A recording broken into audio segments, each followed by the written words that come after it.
ఆముదాల వలస వైఎస్ఆర్ కాంగ్రెస్ పార్టీ నాయకుడు కోఆర్డినేటర్ చింతాల రవి గారి మన రాష్ట్ర ప్రభుత్వం పోలీస్ డిపార్ట్మెంట్ మీద ఒత్తిడి చేసి తప్పుడు కేసు బనాయించారు.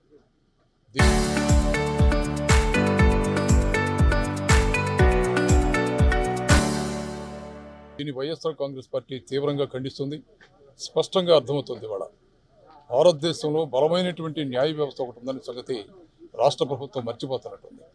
వ్యవస్థలన్నింటినీ కూడా మేనేజ్ చేయగలను, ఏ వ్యవస్థనైనా సరే నా చెప్పు చేతుల్లో పెట్టుకోగలనటువంటి ఈ కూటమిలో ఉన్నటువంటి నాయకులు ఒక్కసారి ఆలోచించండి. భారతదేశం ప్రజాస్వామ్య వ్యవస్థలో ఉంది, అందులో న్యాయ వ్యవస్థ ఒకటి. ఈ న్యాయ వ్యవస్థను కళ్ళు కప్పి ఎలాంటి కేసును పెట్టి ఏ నాయకుడినైనా సరే జైళ్లు పాలు చేద్దామని మీరు అనుకుంటే ఇది జరగని పని. ఇవాళ జగన్మోహన్ రెడ్డి గారిని చూడటానికి ఈ జిల్లా పర్యటనకి జైల్లో ఉన్నటువంటి శ్రీధరి అప్పలరాజు గారిని పరామర్శిద్దామని మా నాయకుడు జగన్మోహన్ రెడ్డి గారు వస్తుంటే ఆముదాల వలస నుంచి వేలాది మంది వైఎస్ఆర్ కాంగ్రెస్ పార్టీ కార్యకర్తలు నాయకులు తరలివచ్చారు. తరలివచ్చిన సందర్భాన్ని పురస్కరించుకొని చింతాడ రవి గారి మీద అక్కడ ఉన్నటువంటి ఒక ఎస్ఐ గారి మీద హత్యా ప్రయత్నం చేశాడని కేసు పెట్టడం అనేది దుర్మార్గమైనటువంటి విషయం. దీన్ని వైఎస్ఆర్ కాంగ్రెస్ పార్టీ తీవ్రంగా ఖండిస్తుంది. ఇప్పుడే చింతాడ రవి గారిని కలిసి వస్తున్నాం జైల్లో ములాఖతులో.